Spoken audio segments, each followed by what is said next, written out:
అందరికీ నమస్కారం. నా పేరు Archana. Welcome to mysterious stories. ఈరోజు కథ ప్రేయసకి. తను మార్నింగ్ నుండి ఏం తినలేదండి. ఏం తిన్నా వామిట్ చేసేస్తుంది అని చెబుతుంటే, నువ్వేం టెన్షన్ పడకు అంజు, నేను కాల్ చేస్తాను అంటూ అంజు కాల్ కట్ చేసి హర్షిత్కి కాల్ చేశాడు హర్ష. తను చేసినా లిఫ్ట్ చేయలేదు. అంజుకి కాల్ చేసి, నేను చేసినా లిఫ్ట్ చేయట్లేదు, నువ్వేం టెన్షన్ పడకు, ఎక్కడికి వెళ్తారో ఇంటికే వస్తారులే అని కాల్ కట్ చేశాడు. ఇక్కడ హర్షిత్ హాస్పిటల్ రావడంతో కారు ఆపాడు. ఆరు ఉన్న సైడ్ కార్ డోర్ ఓపెన్ చేసి తన చెయ్యి పట్టి లోపలికి తీసుకెళ్లాడు. రిసెప్షన్లో కనుక్కొని గైనక్ డాక్టర్ అపాయింట్మెంట్ తీసుకొని లోపలికెళ్లారు. ఆరుకి అంత అయోమయంగా ఉంది. ఏం అర్థం కావట్లేదు. హాస్పిటల్కి ఎందుకు తీసుకొచ్చాడు? కొంపదీసి అబార్ట్ చేయిస్తాడా అని అనుకోగానే ఎక్కడ తన బేబీని చంపేస్తాడో అని భయం ఒకవైపు ఉన్నా, నేనంటే హర్షిత్కి ప్రాణం, నా కోసమైనా నా బేబీని ఏం చేయడు అని ఆలోచిస్తూ ఉంది ఆరు. ఎందుకు తీసుకొచ్చారు అని అడగాలని ఉన్నా తన కోపానికి భయపడి సైలెంట్గా ఊరుకుంది. కానీ హాస్పిటల్కి ఎందుకు తీసుకొచ్చాడు అని ఆలోచనలో ఉండగానే తన చేయి పట్టి డాక్టర్ ముందు కూర్చోబెట్టాడు. చెప్పండమ్మా అనింది డాక్టర్. ఏం చెప్పాలో అర్థం కాక అయోమయంగా హర్షిత్ని చూసింది. తనకి మార్నింగ్ నుండి వామిట్స్ అవుతున్నాయి, కళ్ళు తిరుగుతున్నాయి అంటుంటే, మీకు పెళ్లి జరిగి ఎన్ని రోజులవుతుంది? 1.5 మంత్. ఓకే, పీరియడ్స్ మిస్ అయ్యాయా? అవును మేడం. సరే లోపలికి పదండి, చెక్ చేస్తాను అంటూ డాక్టర్ రూమ్కి ఉన్న అటాచ్డ్ రూమ్లోకి తీసుకెళ్ళింది. తనని చెక్ చేసి ప్రెగ్నెంట్ అని కన్ఫర్మ్ చేసి, అలాగే హార్ట్ బీట్ కోసం స్కాన్ కూడా చేసేసింది. అల్ట్రాసౌండ్ స్కాన్ చేస్తే కనిపించట్లేదని ఇంటర్నల్ స్కాన్ చేసింది.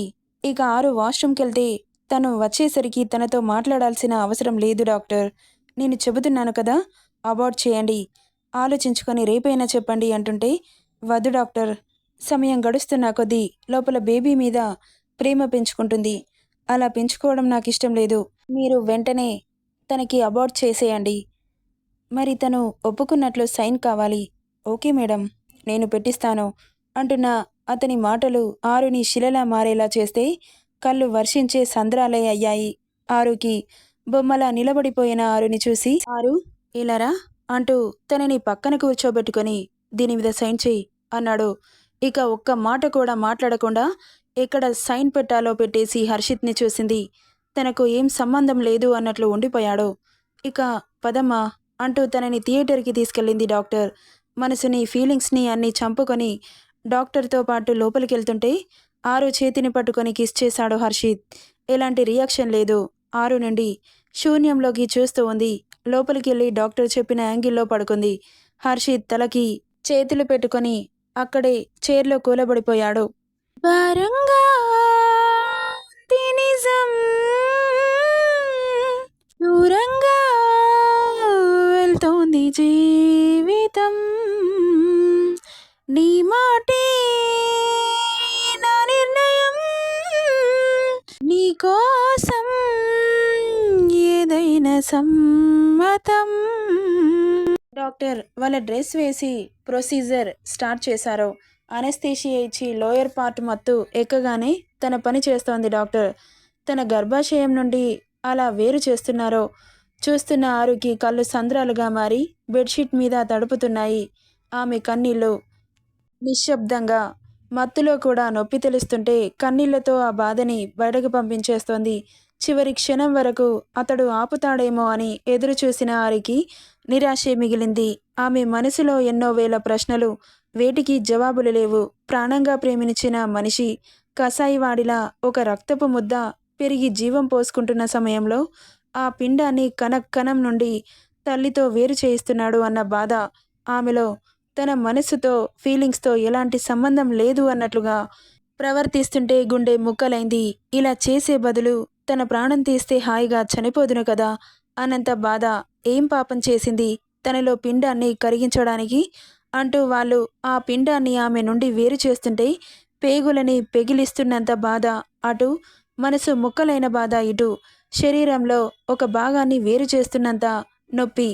కొన్ని నిమిషాలు జరిగిన పని పూర్తవడంతో ఆరుని జాగ్రత్తగా చూసుకోమని నర్సుకి చెప్పి హర్షిత్ దగ్గరికెళ్ళింది. మత్తు ఇవ్వడం వల్ల ఈరోజు మొత్తం మత్తుగానే ఉంటుంది, జాగ్రత్తగా చూసుకోండి అని చెప్పి వెళ్ళిపోయింది డాక్టర్. ఇక ఆరుని జాగ్రత్తగా ఇంటికి తీసుకెళ్లాడు హర్షిత్. మత్తివ్వడంతో నిద్రలో ఉంది ఆరు.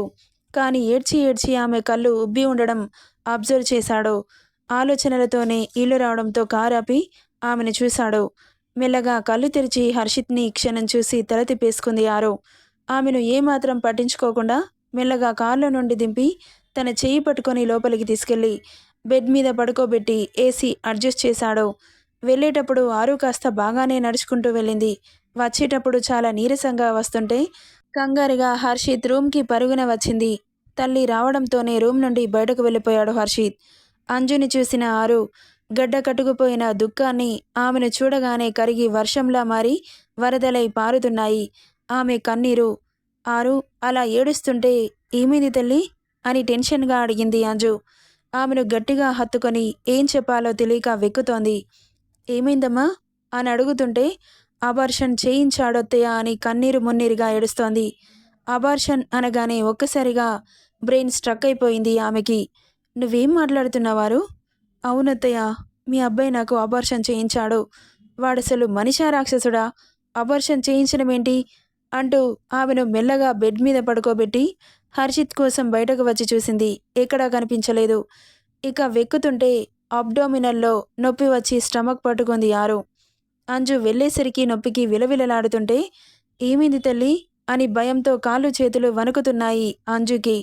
అసలేం అర్థం కావట్లేదు. వెంటనే హర్షకి కాల్ చేసి ఇంటికి రమ్మని చెప్పింది. తనతో పాటు డాక్టర్ని కూడా తీసుకొచ్చాడు హర్ష.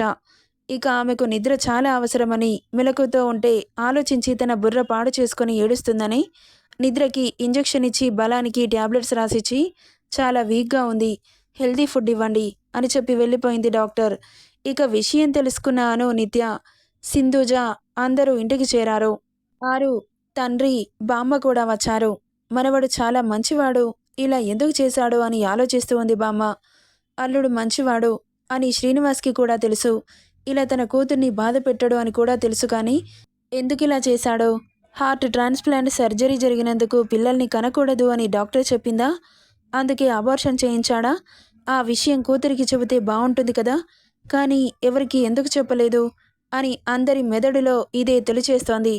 ఏ విషయమైనా ఇంట్లో వాళ్ళకి చెప్పాలి కదా అని హర్షిత్ మాత్రం పత్తాలేడు. ఆరుకి ఇలా జరిగిందని చెప్పగానే అను, ఆరుష్ వాళ్ళు కూడా హనీమూన్ ప్లాన్ని క్యాన్సిల్ చేసుకున్నారు. ఆరుష్, వాడు ఎక్కడికి వెళ్ళాడు? నీకేమైనా తెలిసిందా? తెలీదు మావయ్య. వాడెక్కడున్నాడో వెతికి తీసుకురా అనగానే సరే మావయ్య, నేను చూస్తాను అంటూ వెళ్ళాడు. ఇక ఆరుకి చిన్నగా మెలకువ రావడంతో అంజు జ్యూస్ సూప్తో రెడీగా ఉంది. అందర్నీ చూసి ఇక ఏడుపు తన్నుకొస్తుంటే కష్టంగా ఆపుకుంటోంది. ఏడ్చింది చాలు ఆరు, ఈ జ్యూస్ తాగి ట్యాబ్లెట్స్ వేసుకోరా అని లాలనగా అనింది అంజు. నాకు ఆకలి చచ్చిపోయిందత్తయ్య అనింది ఏటో చేస్తూ. అను ఆరు పక్కన కూర్చొని అంజు చేతిలో ఉన్న జ్యూస్ గ్లాస్ని తీసుకుని వదినా అనింది. ఆరు భుజంపై చేయి వేస్తూ. ఆరు తల తిప్పి చూసి అను నా బేబీ అని పొట్ట తడుముకుంటూ మీ అన్నయ్య నిర్దాక్షిణ్యంగా చంపేశాడు అని చెంపల మీదకి జారుతున్న కన్నీటిని చూసి అను కూడా ఏడ్చింది. ఇక కష్టంగా వస్తున్న దుఃఖాన్ని ఆపుకుంటూ జ్యూస్ తాగు వదినా, ఇలా నువ్వు ఏం తాగకుండా తినకుండా ఉంటే నీరసం వచ్చేస్తుంది. నేను చెప్పేది ఒక్కసారి అర్థం చేసుకో. వాడు ఎందుకలా చేశాడో నేను అడిగి తెలుసుకుంటాను. పిల్లలు పుడితే ఎంజాయ్ చేయలేమని 2 సంవత్సరాలు పిల్లలొద్దన్నాడు. కానీ ఆ దేవుడు ఎన్ని జాగ్రత్తలు తీసుకున్నా నాకు వరాన్నిచ్చాడు. కానీ మీ అన్నయ్య నా కడుపులో పడ్డ నలుసుని తీయించేశాడు అని చెబుతున్నప్పుడు ఆమె గొంతు పొడుకుపోయింది. ఆరుని ఎలా ఓదార్చాలో అర్థం కావట్లేదు ఎవరికి. ఇక ఏడిస్తే నీరసం ఎక్కువ అవుతుందని ఆమెని అంజు ఒడిలో పడుకోబెట్టుకొని వెన్ను నిమురుతూ ఏడవకు ఆరు, వాడు ఎందుకలా చేస్తాడో కనుక్కుందాం. నువ్వు టెన్షన్ పడకు. కనుక్కున్నంత మాత్రాన నా బేబీ నాకు వచ్చేది కదా అత్తయ్య అంటుంటే ఏ కారణం వల్ల అలా చేశాడో తెలుసుకోవాలి కదా ఆరు. మనమే ఊహించుకుంటే అయిపోదు కదా. నువ్వు చాలా వీక్గా ఉన్నావు, ఈ జ్యూస్ తాగు అని అను చేతిలో ఉన్న జ్యూస్ గ్లాస్ని తీసుకొని ఆరు నోటికి అందించింది. ప్లీజ్ అత్తయ్య, నన్ను బలవంతం చేయకండి, ఆరు దెబ్బలు పడతాయి అని సీరియస్గా చెప్పి బలవంతంగా తాగించింది. ఇక డాక్టర్ ఇచ్చిన మెడిసిన్స్ వేసి పడుకో తల్లి, పోయిన దాని గురించి ఆలోచించకు. బాధుంటుంది కానీ దాన్ని మర్చిపోవడానికి ట్రై చేయి. మనసులో పెట్టుకుని ఆరోగ్యాన్ని పాడు చేసుకోకు. వాడలా ఎందుకు చేశాడో నేను కనుక్కుంటాను అంటుంటే ఆరులో ఓ విరక్తి నవ్వు. ఇక తనకి ట్యాబ్లెట్స్ వేసి పడుకోబెట్టి అందరూ ఆ రూమ్ నుండి బయటకు వచ్చి హాల్లో కూర్చున్నారు. అందరిలో మౌనం. ఏం మాట్లాడలేదు. ఎవరికి వారు ఆలోచనలో పడ్డారు. ఇక ఇక్కడ ఆరు హర్షిత్ని వెతకడానికి అని హైదరాబాద్ మొత్తం గాలిస్తున్నాడు. ఇక అంతా వెతికి వెతికి ఎక్కడా కనిపించకపోవడంతో ఓపిక నశించి ఇంటి దారి పట్టాడు. తను కనిపించడం లేదని ఒక్కో నిమిషం గడుస్తున్న కొద్దీ టెన్షన్ పెరిగిపోతోంది హారుష్కి. ఇక అంతా వెతకడంతో ఎక్కడా కనిపించట్లేదని హర్షకి కాల్ చేశాడు. ఇక తన సిక్స్త్ సెన్స్ ఉపయోగించి ఎక్కడికెళ్ళాడని ఆలోచించి ఓ ప్లేస్ చెప్పాడు. వెంటనే సిటీలో ఉన్న బార్లు అన్నీ చెక్ చేయడం స్టార్ట్ చేశాడు. ఒక బార్లో అప్పటికే లేట్ నైట్ అవుతుండడంతో ఎవరు ఎక్కువ లేరు. వెతుకుతున్న ఆరుష్కి ఒక్కసారిగా కళ్ళు నమ్మలేనట్లుగా అనిపించాయి. ఎదురుగా చూస్తున్న దృశ్యానికి కళ్ళు నలుపుకొని మరీ చూశాడు. హర్షిత్ బాటిల్స్ మీద బాటిల్స్ తాగడం చూసి బ్రెయిన్ ఒక్కసారిగా పనిచేయకుండా మారిపోయింది. ఇక తనని కష్టంగా చేరి బావా అన్నాడు. బాధతో కూడిన పిలుపుతో మత్తులో పలకలేదు హర్షిత్. బావా అని భుజం తట్టి ఊపాడు. తలెత్తి చూశాడు. హర్షిత్, ఏంటి బావా ఇది? ఏం చేస్తున్నావురా అంటుంటే వియర్డ్‌గా చూశాడు హర్షిత్. ముందు పైకి లే అంటుంటే తన చెయ్యి విసిరికొట్టి ఇంకో బాటిల్ ఎత్తేశాడు. బావా అని అరిచి ఆ బాటిల్ హర్షిత్ చేతుల నుండి లాక్కొని విసిరికొట్టాడు ఆరుష్. తనలా విసిరికొట్టగానే హర్షిత్కి కోపం పీక్సుకుపోయి ఆరుష్ చెంప చెల్లుమనిపించాడు. అంత ఫోర్సుగా కొట్టేసరికి తుల్లిపడ్డాడు. ఇక అరిచి వాడికి బీపీ పెంచకూడదు అని స్మూత్‌గా చెప్పడానికి ట్రై చేస్తున్నాడు. ఏమైందిరా? ఎందుకిలా బిహేవ్ చేస్తున్నావు? అసలు డ్రింక్ 1 పెగ్ కంటే ఎక్కువగా తాగేవాడివి కాదు. అలాంటిది బాటిల్స్ ఏంటి? ఫ్లోర్ మీద దొర్లుతున్న బాటిల్స్ చూసి అన్నాడు ఆరుష్. అతని మాటలకి ఏం సమాధానం చెప్పకుండా తాగడంలో నిమగ్నమైపోయాడు. మెల్లగా హర్షిత్ పక్కన కూర్చొని ఏమైంది బావా అని తన భుజం మీద చెయ్యి వేసి మృదువుగా అడిగాడు. ఏం మాట్లాడకపోయేసరికి నువ్విలా తాగుతూ కూర్చుంటే అక్కడ ఆరు ఏడుస్తూ కళ్ళు తిరిగి పడిపోయిందిరా.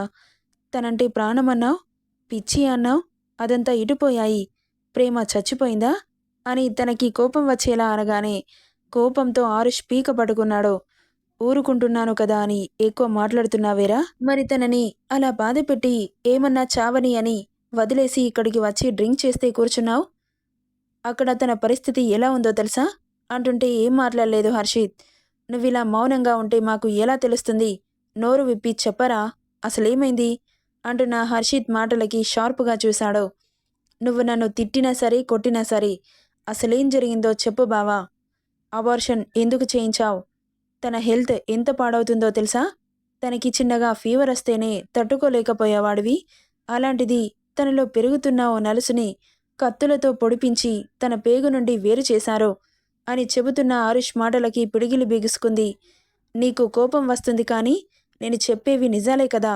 అబద్ధాలు కల్పించుకొని చెబుతున్నానా? నువ్వు చేసిందే చెబుతున్నాను. నేను మాట్లాడితేనే అంత కోపం వస్తుంది. నువ్వు ఎలా ఆ పని చేయించావురా? అతడి ఫేస్లో కోపం తప్ప మాటలు రావడం లేదు. సరే, జరిగిందేదో జరిగిపోయింది. నీ గురించి అందరూ టెన్షన్ పడుతున్నారు. వెళ్దాం పదరా అంటుండగానే బాగా డ్రింక్ చేసి మత్తు ఎక్కువయ్యి టేబుల్పై పడిపోయాడు హర్షిత్. తనని చూసి బాధపడుతూ హర్షిత్ చుట్టూ చేయి వేసి మెల్లగా నడిపించుకుంటూ కారు వరకు తీసుకెళ్లి డోర్ ఓపెన్ చేసి కూర్చోబెట్టాడు. తను కూడా కూర్చొని కార్ని స్టార్ట్ చేసి ఇంటికి పోనిచ్చాడు ఆరుష్. వాడు ఎక్కడికెళ్లాడో కనుక్కున్నారా అని అడిగింది అంజు. ఆరుష్కి కాల్ చేశాను, వెతుకుతున్నాడు. మీరు కూడా వెళ్ళలేకపోయారా? వాడెక్కడికి వెళ్తాడు అంటుండగానే హర్షిత్ని ఇంట్లోకి తీసుకుని వస్తున్నాడు ఆరుష్. తల తిప్పి చూసిన వాళ్ళందరూ ఒక్కసారిగా షాక్ అయ్యారు. ఎదురుగా హర్షిత్ని చూసి అంజు పరుగున వెళ్ళి ఏమైంది కన్నా అని అడిగింది కంగారుగా. తనకి మజ్జిగ తీసుకురా అత్త అని చెప్పాడు ఆరుష్. కొడుకు దగ్గర ఆల్కహాల్ స్మెల్ గుప్పుమని వస్తుంటే ఆశ్చర్యంగా చూస్తూ ఎన్నడూ లేనిది తాగడమేంటని బాధపడుతుంటే నువ్వు బాధపడకంజు, తనకు వెళ్ళి మజ్జిగ తీసుకురా అంటూ కొడుకుని రూంలోకి తీసుకెళ్లాడు హర్ష.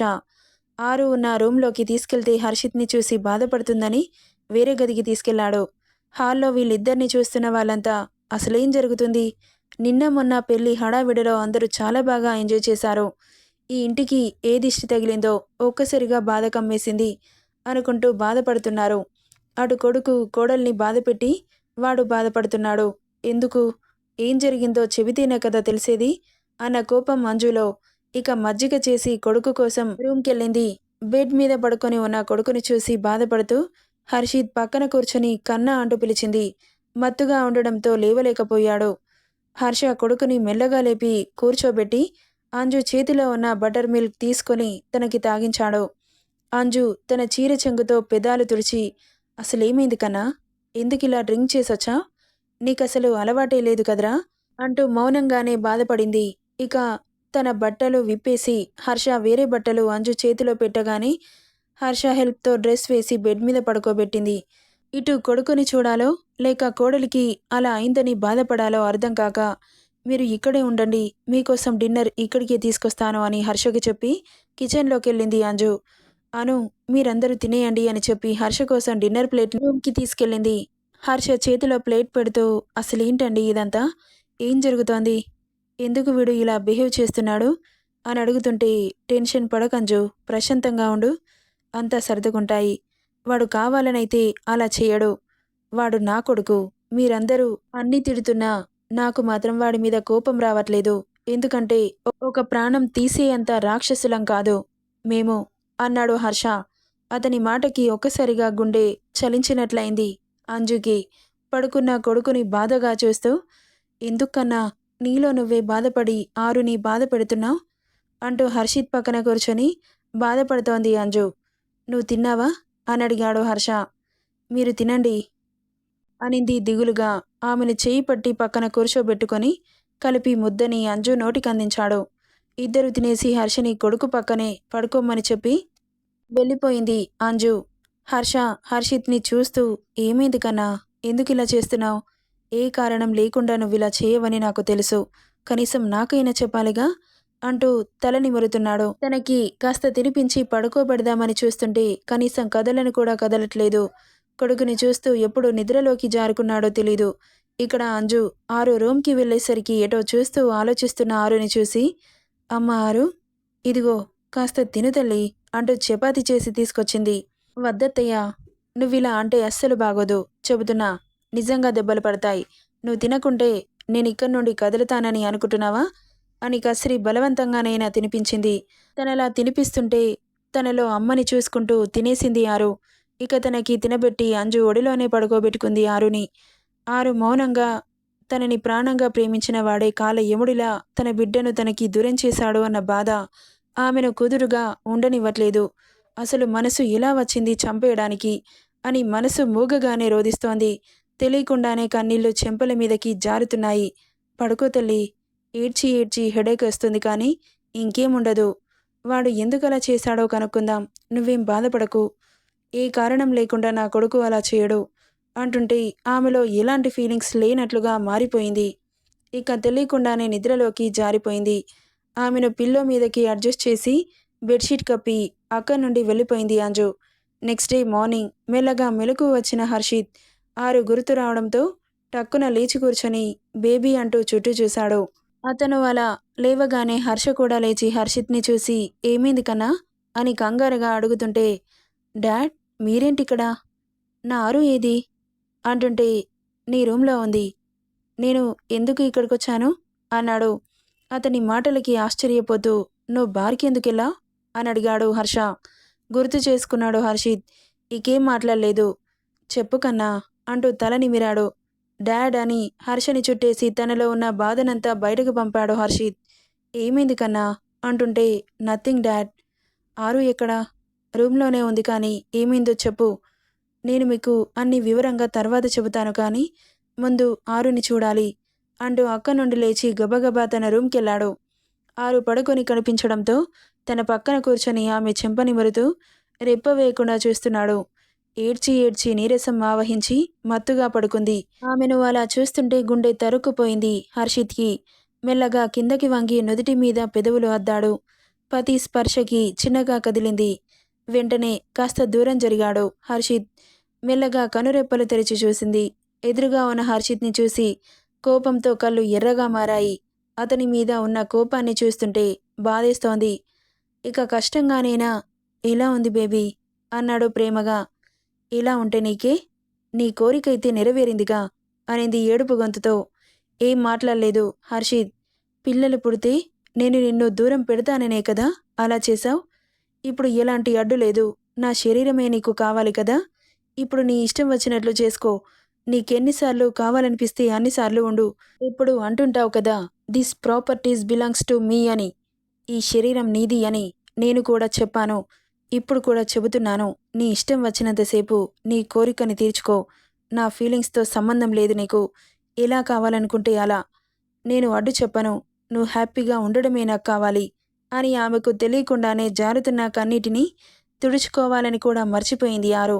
ఆమె మాటలకి తల తిప్పి చూశాడు హర్షిత్. మాట్లాడు. ఎందుకు సైలెంట్గా ఉన్నావు? నోరు మూగబోయిందా? పిల్లలు 2 సంవత్సరాల వరకు వద్దు అన్నావు. సరే అని నా మనసుకి సర్ది చెప్పుకున్నాను. సేఫ్టీ వాడుతానని చెప్పావు. సరే అన్నాను. కానీ నాకు పిల్లల్ని ఇవ్వాలని ఆ దేవుడు కూడా సంకల్పించుకొని నా కడుపులో నలుసుని వేశాడు. కానీ మీరు అంత గొప్ప వరాన్ని వద్దని కడుపులోనే చిదిమేశావు.